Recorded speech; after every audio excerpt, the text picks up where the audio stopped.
Good evening and welcome to State of Business on Art Television. I am Tamiru Nimsat. Let's have a look at the headlines. President Wickremesinghe affirms commitment for a two-state solution in Palestine.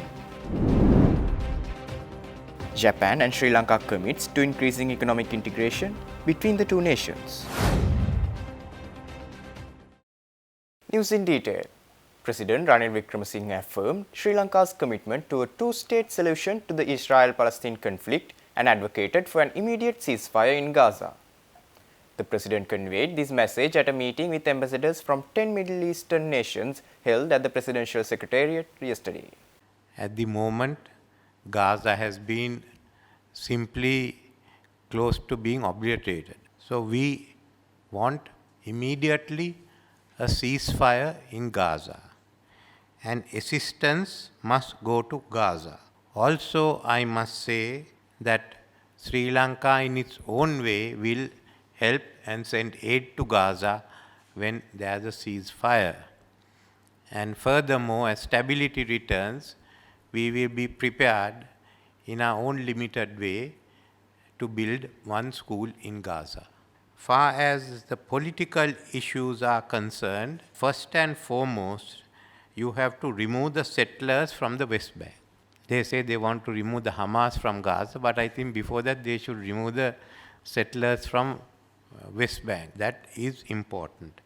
Secondly, Sri Lanka doesn't think that going along with a Palestinian Authority is the solution. We have a two-state solution in which there is only one state. So as far as possible, as fast as possible, the Palestinian state must be recognized and steps must be taken to establish a permanent functioning government in those areas. So thus we leave it to the Arab world to get the different parties together and see how you get along. President Ranil Wickremesinghe expressed commitment to propel Sri Lanka's gem industry within the next 2 years through the implementation of a new program. The president conveyed this during his attendance at the GEM Sri Lanka 2024 exhibition organized by the China Fort Gems and Jewellery Trade Association yesterday. We have looked at the gem industry, and in the last budget speech, I said we will announce a policy framework in regard. In the next 2 months, we'll work out the policy framework. Gems industry in Sri Lanka will be developed. Sri Lanka has a potential for gems, and as the previous speaker said, Chinese market is only starting. You're here from the Shenzhen Jewelry Association. When I went to Shenzhen in 1979, it was only paddy fields. And now you have a vibrant economy there. So similarly, we have some things to learn, and both gems, re-exports of gems, and value addition in gems is what the government policy is aiming for. And to increase our revenue, our foreign exchange from gems. With that in mind, we have to modernize the industry, we have to modernize the gemming industry, we have to modernize the cutting industry. It's a whole range of issues.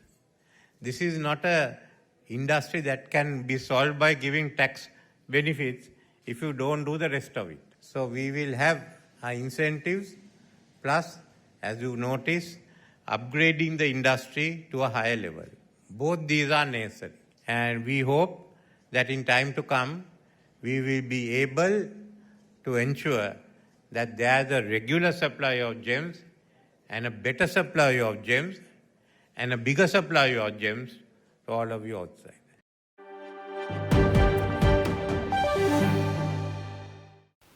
The Japan-Sri Lanka Economic Cooperation Policy Dialogue focused on strengthening economic cooperation between the two nations was held at the Finance Ministry premises recently. The dialogue was co-chaired by Treasury Secretary Mahinda Siriwardana and Japan's International Cooperation Bureau Director General Endo Kazuya.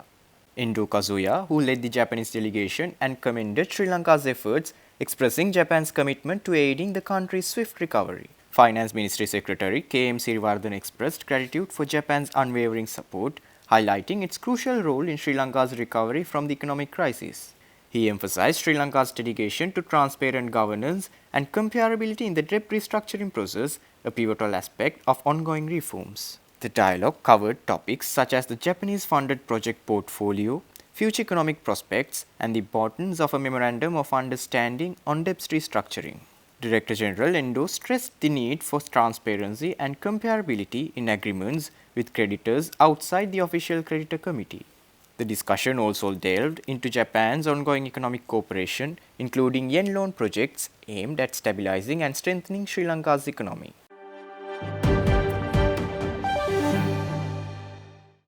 Stay tuned. We will return after the short commercial break.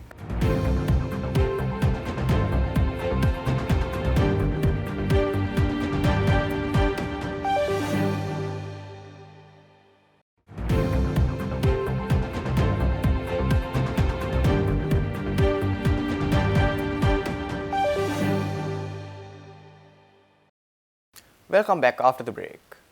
Minister of Foreign Affairs Ali Sabri said that efforts are underway to establish a commission for truth, unity and reconciliation with a draft bill set to be presented in Parliament soon. The minister said this when he chaired the first diplomatic briefing of 2024 at the Foreign Ministry premises yesterday. During the meeting, Minister of Public Security Tiran Alas provided updates on the special operation against drug menace and underworld activities. Senior advisor to the President, Ruwan Wijewardena, outlined initiatives including plans for an international climate change university and the Tropical Belt Initiative. Foreign Secretary Aruni Wijewardena highlighted upcoming international engagements and incoming visits of foreign dignitaries. Deputy Treasury Secretary RMP Ratnayaka presented on the current economic situation and the envisioned way forward. Representatives from the Office on Missing Persons, Interim Secretariat of the Truth and Reconciliation Commission, and the Office for Overseas Sri Lankans were also present. During discussions, members of the diplomatic corps expressed appreciation for the informative briefing, acknowledging the steps taken towards recovery and stabilization.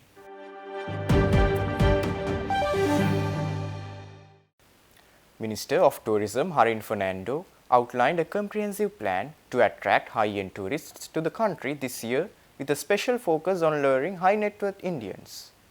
The minister said this at a press conference to announce the increased tourist earning recorded by the country for the calendar year 2023. The press conference was held in Colombo yesterday. If the high-rich Indians who have their yachts in Dubai, which is very expensive to keep, can park their yachts in Sri Lanka, in place like Galle, they can fly their private jet into Mattala or Koggala itself and then take the yacht trip. So it's an ideal destination to be promoted for high-end tourists also. So when it comes to the tourist income this time, we claimed it was about 2.08 billion. But to be honest, there is a problem of actually figuring out how much they brought to the country. Because one is, that's all the immigration data we take. But they spend much more than that. If you ask me personally, if I say if they shared 2 billion for the immigration, I'm sure they would have spent here more than 4.5 billion, 5 billion, because double. I mean, even if we go abroad, mostly we just put a cash amount that you take, but then the credit cards, then sometimes the booking is directly done, right?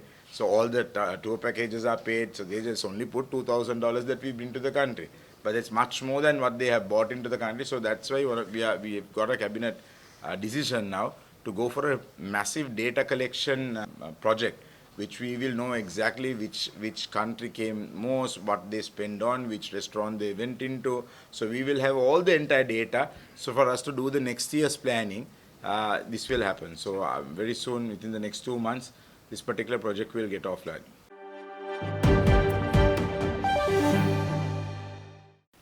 The Committee on Public Finance has expressed strong displeasure over the reconsideration of the Colombo Port City Economic Commission Act No. 11 of 2021 for the third consecutive time.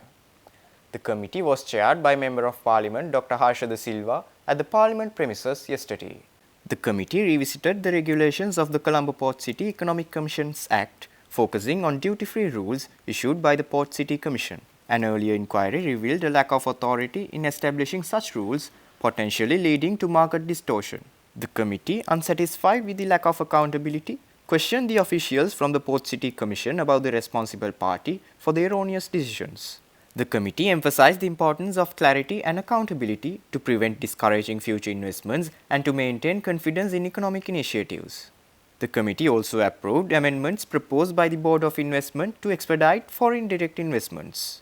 The amendments allow non-BOI companies to attain Section 17 approval with exemptions for specific sectors and criteria. Additionally, discussions were held on ensuring equitable VAT treatment for domestic and foreign providers of software and digital services.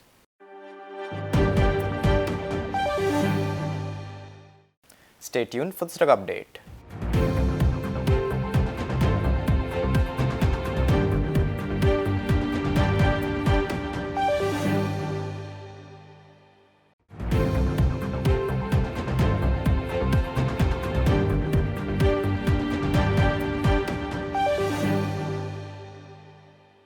Trading at Colombo Stock Exchange ended on negative notes today. The all share price index dropped 9.07 points to close at 10,610.53 and the S&P SL20 dropped 6.39 points to close at 3,022.99. The turnover was 0.5 billion rupees and over 24 million shares were traded.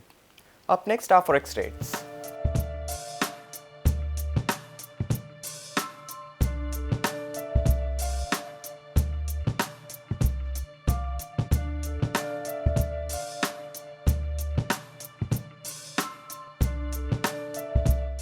That's all our news for today.